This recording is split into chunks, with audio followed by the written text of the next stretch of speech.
Well, I've heard in the news in recent times, in fact, quite a long time now, that lots of entrepreneurial people in the United Kingdom who took the risk of starting their own small businesses and became very successful through hard work and sheer effort have since lost their businesses as a result of the United Kingdom being dragged out of the European Union and all the many complications associated with it.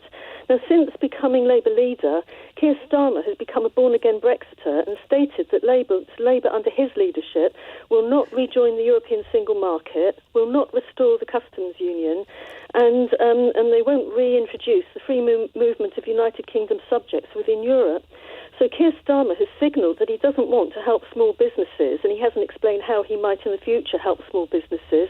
And I think he's going to have to explain how he thinks that he can support entrepreneurial people in this country.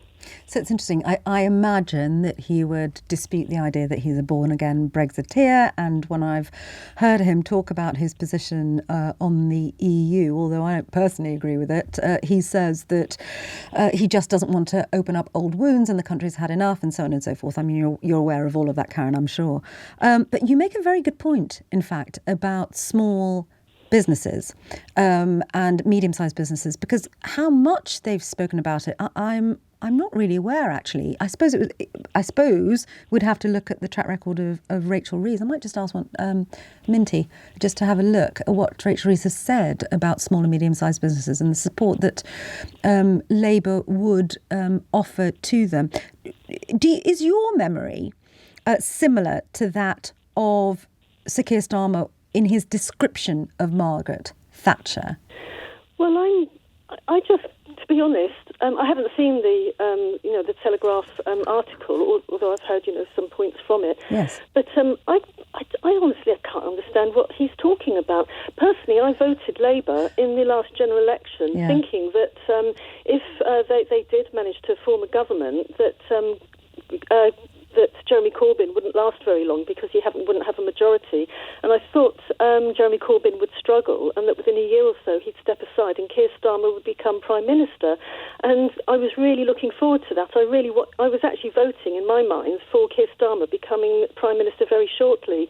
But since the last general election, I would say actually since Keir Starmer became leader of the Labour Party, he's turned into a completely different person. I think somebody's kidnapped him and they drank some polyjuice potion and they've hidden Keir Starmer and somebody totally different is now in his place.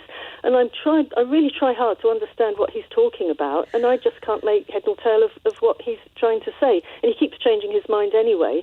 And speaking personally, I'm not going to waste any more of my time trying to understand what he's talking about. Karen in Chippenham in Wiltshire, thank you very much indeed. Paul in Malden in Essex. Hi, Sangita. How are you? All right? I'm all right, thank you. May I read this sentence to you again? He says, in his opinion piece, Sir Keir Starmer, Margaret Thatcher sought to drag Britain out of its stupor by setting loose our natural entrepreneurialism. Tony Blair reimagined a stale, outdated Labour Party into one that could seize the optimism of the late 90s. A century ago, Clement Attlee wrote that Labour must be a party of duty and patriotism, not abstract theory. Sounds to me as though he's trying to pick out elements from previous Prime Ministers' tenures that he wants to sort of mix together, possibly muddle together into a form of leadership that he will then employ should he win the next general election. Are you convinced? He makes some fair points, and by that I mean I'm a living example. I used to work for what was a GPO back in the late 70s, now BT. Yeah. So I remember Jim Callaghan's government before Margaret Thatcher came in, and then I remember when Margaret Thatcher came in, like I said, I was working for the GPO back then as a technical officer, and when she deregulated back in 81, she created a duopoly, stopped BT's monopoly. That gave the I can't speak for other industries, I can only speak for the telecommunications industry. That's all I've been in all my working life. I'm now 60. She gave us the opportunity to basically spread our wings and find our worth. There were many, many, many ex-BT technical officers that left BT because the only place private companies coming into the market could come to was BT. So we were very, very, very much in demand. at points you could command your own wages. Now, I still know a lot of people, myself included, that then, after our time at Mercury, all the other companies that started up, Colton or MFS, all those companies that started up at the time, a lot of us then left and started our own businesses up. I did, and I still have. And I know dozens of people from my generation in the telecoms game that run and own their own businesses. If I went back to 1978 when I joined BT and you said to me, you would, in 40 years' time, you own your own company, I would have laughed at you. I was quite happy. I had a job for life at BT, and as we all did back then, I was a union member, always voted Labour because I was part of the union. It was a closed shop. But when she came in, it kind of opened my eyes, and all those years later, I ended up working for myself. And like I say, many people in telecoms did and still are. So, and I even met her a few times because I used to work Downing Street was one of my sites. Was it? And when I worked for Cable and Wireless, I ended up in working in Downing Street as one of my sites. What's she and like? I met her. I was only 20. I was in my early 20s at the time, and when I met her, I was, to say the least, I was starstruck. I couldn't get the words out of my mouth, but she was the loveliest lady I'd ever met. And I'll be honest with you, every time I went back, and that was a period over 3 or 4 years, she never forgot my name. She always come up and asked me how myself and my family were. So, listen, I haven't got a bad word to say about her. I lived through the times that she governed over. The country was in a terrible state when she took the reins. She had to do what no one else would do at the time, and that was cut out all the rot. And, like I say, many people have got many opinions on her, but mine come from real life experiences, and those are the best ones. Can I ask you very quickly? You said that you had been a trade unionist, you had been a Labour voter. Yeah. When she deregulated telecoms, you say that opened up the opportunity eventually for you to create your own business and so on. Did that change your vote forever? Did you then start voting Conservative? Well, it did, but not for the reasons you think. I was always a Labour voter. I was a member of what was the Post Office Engineering Union at the time, which covered off all the BT engineers, or GPO as it was back then. But I think when John Smith died, I think the Labour Party died with him. I don't think what you've got today calling themselves Labour is the Labour Party that I knew and voted for back then. Very, very different. So, no, I wouldn't vote. I don't vote anyone anymore because they're all the same. It's just not worth your time.